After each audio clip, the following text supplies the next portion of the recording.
Good morning and welcome back to the General Scientific session. We're excited to start this session with Dr. Benabid's presentation on new avenues in functional neurosurgery.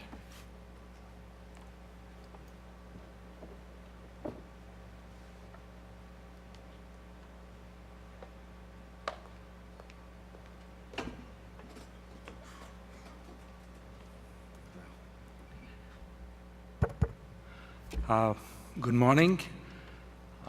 I would like first to thank the organizers and particularly Professor Luntzer that invited me and gave me the honor to be here in front of you in this marvelous meeting in this beautiful city of San Diego, and to show you two of the flagships that we are achieving in our department at the moment.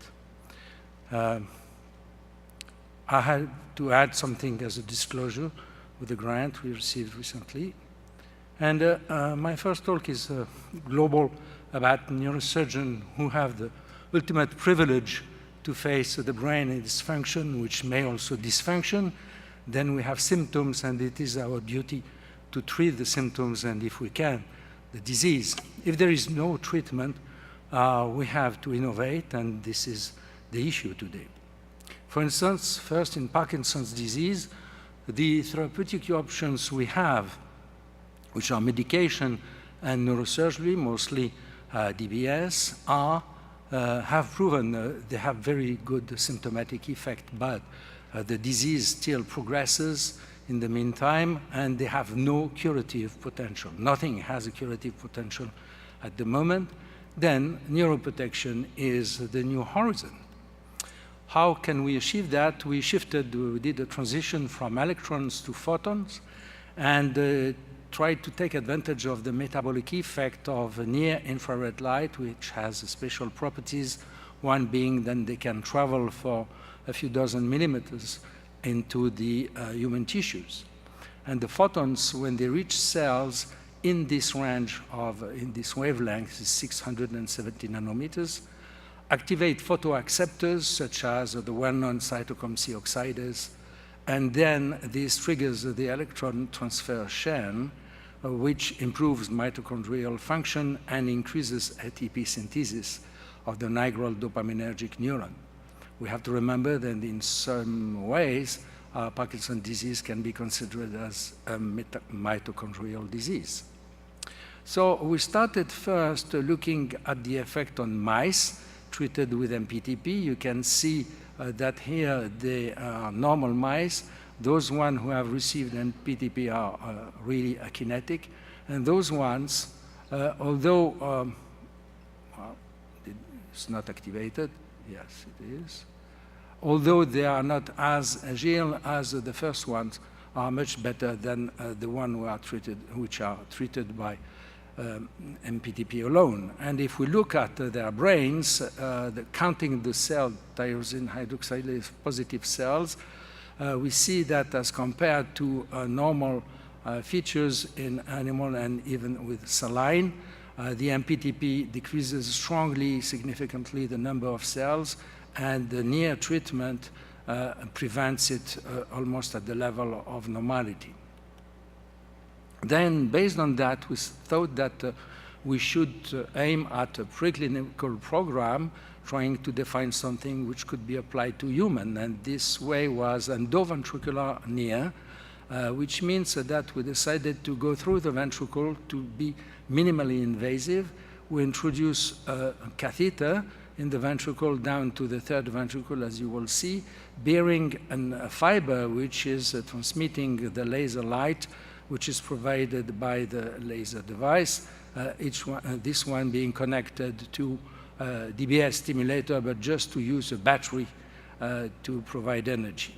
And this is what we did in a large series of monkeys, and you can see here the fiber, which is aiming at the bottom of the third ventricle, at mid-distance between the two substantia nigras, and then when we turn on, we can light on these structures continuously and depending on the program we have chosen.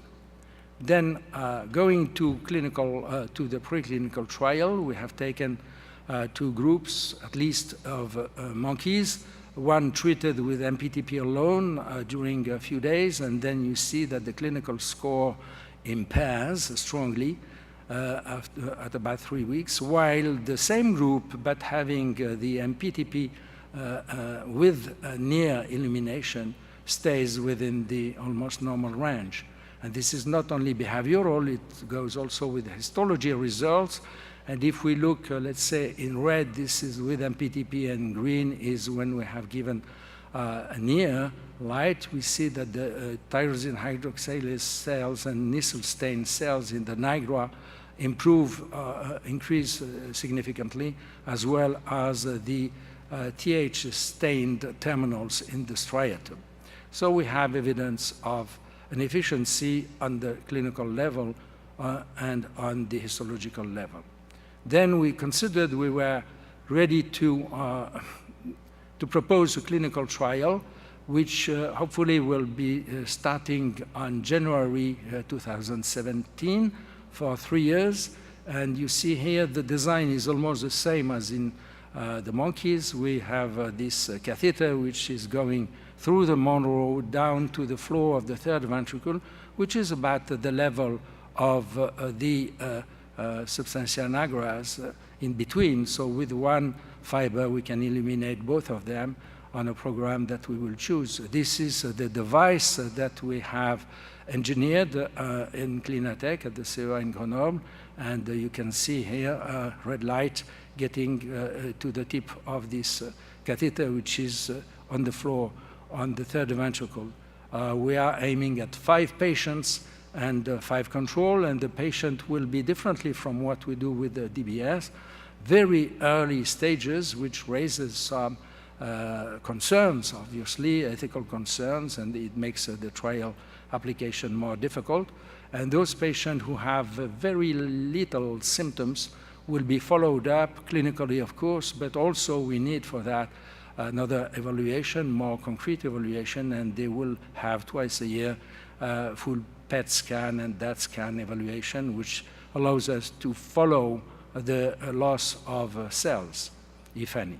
We expect a neuroprotective effect such as we saw in monkeys, probably not a curative effect because we don't know exactly what is the mechanism of Parkinson, but we remember that we have dormant cells which might be those who are reactivated by the light, and maybe the patient might have an improvement, a clinical improvement. Then the other aspect I want to share with you is this trying we are doing to compensate deficits. And then we have, we know that the brain talks, but because of the severance of the cervical spine, no one listens in the periphery, and we have to capture the brain function, which is still going on, and emulate surrogate effectors. Then we had to imagine, develop, and build up and control implantable recorders as well as a robotized exoskeleton. So the proof of concept is to show that a person who is paralyzed can, with the recording of his cortical activity, be able to drive, to pilot a surrogate system, and particularly an exoskeleton, but any other neuroprosthesis if you want. For this, we have to capture the activity, to treat it, and we developed also the softwares which were needed, and then we extract the orders, and then within the 300 milliseconds, which is the reaction time, and whenever you do something, then we are able to provide to the system the result of the exploration of the cortical activity. The sine qua non prerequisite is, of course, do we have still cortical activity when the brain is isolated from the periphery? The answer is yes, fortunately. We can see that with the fMRI, when even in a normal subject, if you ask him to think they are doing something, the pattern of observation is similar to the one when they do something. And same with MEG that we have at Clinatech, and then we can do all the pre-trial evaluation, and also for the patients, the location of the active parts. So real and virtual movement produce comparable cortical ecology features. So this is the recorder we designed, and it's a heavy piece of macro nanotechnologies, which is what the CEVA in Grenoble is able to do. So we built up something which would fit in a 5-centimeter craniotomy, which would have 64 electrodes on the inner side applied on the dura. And here you can see this type of cap, which actually bears two antennas, one to emit the recorded data, and the other one which is used for tele-powering of the system, because consumption cannot be any solution in batteries. And this is fully implantable, it is fully wireless, and it's meant to persist for years.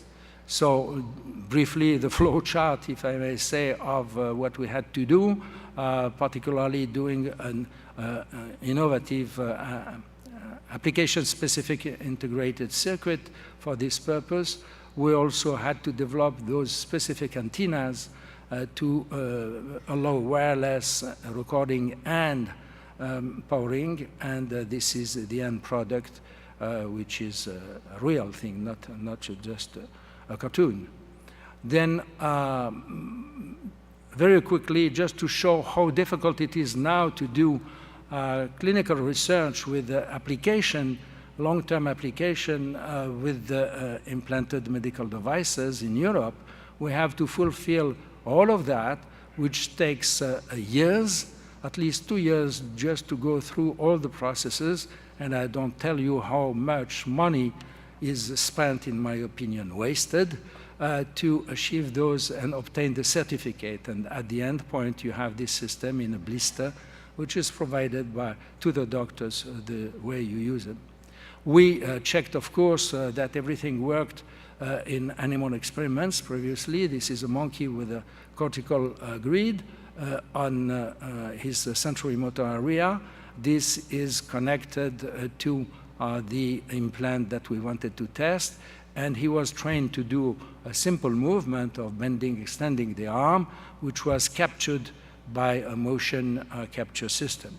So we had at that time, coming from this monkey, EKG recording on here, on the 34 electrodes, and on the other way, we had on the side we had the movement, and you can see here on this animation that we connected in two situations the exoskeleton here to the data coming from the motion capture. So this is an image, a replica of what is the movement, and here we had connected the exoskeleton to the post-treated data recording, and you see in blue this corresponds to the recording of the EKG, and in red the reconstructed data XYZ coordinate of the hand, and this is transferred to the animal, to the exoskeleton, showing that it works.